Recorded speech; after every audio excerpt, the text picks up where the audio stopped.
C'était en septembre dernier.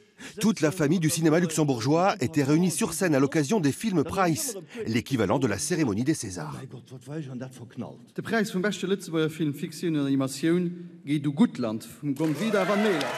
Dénominé des récompenses à palmarès, tout y est, car au-delà du folklore tapis rouge et smoking blanc, le cinéma au Grand-Duché, c'est une réalité. Car chaque année, le pays produit une trentaine de films, la plupart du temps des coproductions internationales. Les professionnels disposent même d'un studio, Filmland, 4000 mètres carrés pour tout type de tournage répartis sur 4 plateaux. Tout ce qu'il faut pour faire du cinéma. Un des précurseurs au Grand-Duché, c'est Nicolas Steil. Cela fait 30 ans qu'il y produit des longs métrages et même des séries télé comme récemment Bad Banks. Les prix, les récompenses, il connaît. Le cinéma made in Luxembourg, il l'a vu grandir vite. Une réussite évidente, mais la situation reste encore très fragile. Nous avons plus de reconnaissance qu'au début. C'est vrai, on nous prend plus au sérieux.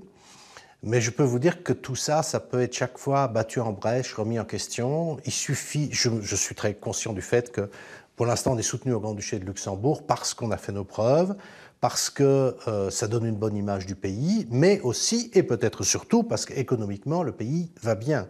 Et le problème, dans la plupart des pays, quand on doit rogner sur le budget, à un certain moment, on rogne sur la culture. Car au Luxembourg, sans l'aide de l'État, pas de secteur cinématographique. Une enveloppe d'environ 30 millions d'euros est distribuée chaque année aux producteurs du pays par le biais du Film Fund. Cela permet de soutenir une vingtaine de films à hauteur de 25% du coût total. Une avance sur recettes calquée sur le modèle français qui a fait ses preuves, mais que les professionnels souhaiteraient voir augmenter. Il ne faut pas créer un secteur artificiel. Il ne faut pas essayer de créer parce que ça fonctionne bien, parce qu'on fait de bons films qui sont reconnus au niveau international, parce qu'on récolte des nominations des festivals et des prix à des festivals étrangers, qu'il faut dire maintenant il faut tous azimuts développer un secteur hors pair. Parce que là, on risque de créer un secteur artificiel et ça ne doit pas et ne peut pas être le but. Je crois qu'on est arrivé à une certaine vitesse de croisière. Il a possibilité d'augmenter un tout petit peu, mais pas trop. Comment tu t'appelles? Ernest. Moi, c'est Célestine. Et s'il y a bien un secteur où le Luxembourg s'est fait un nom, c'est celui de l'animation. Des classiques comme Ernest et Célestine ou encore Le Chant de la Mer ont été conçus ici, dans ce studio de création qui emploie près de 50 personnes. À sa tête, un Belge, Stéphane Rolands. Ah oui, donc on voit quand même les traces de la civilisation. Là. Voilà. Donc là, depuis 20 ans, la société ne compte plus les nominations aux Césars et même aux Oscars.